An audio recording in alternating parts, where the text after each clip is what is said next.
ఏసయ్య మనల్ని 3 secrets maintain చేయమన్నాడు. Secret అంటే అందరికి చెప్పేస్తామా? ఎవరికి చెప్పాం కదా సీక్రెట్ అంటే. సో ఫస్ట్ సీక్రెట్ ఏంటంటే సీక్రెట్ గివింగ్. ఎవరికైనా పేదవాళ్ళకి హెల్ప్ చేసినా, ఎవరికైనా ఏదైనా ఇచ్చినా అందరికి చెప్పొద్దు, ఓకేనా? దేవుడికి కూడా ఆఫరింగ్స్ ఇస్తే ఎవరికి చెప్పొద్దు. సెకండ్ ఏంటంటే సీక్రెట్ ప్రేయర్.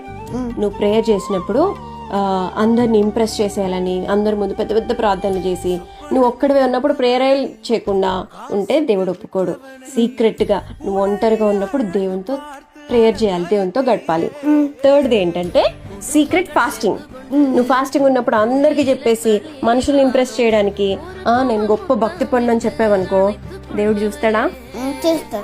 నువ్వు ఇవి సీక్రెట్ గా చేసావనుకో పరలోకంలో దేవుడిని గిఫ్ట్ ఇస్తాడు వీటికి. ఒకవేళ అందరికి చెప్పి 3 చేసావనుకో నీకు గిఫ్ట్ ఇక్కడే వచ్చేసినట్టు.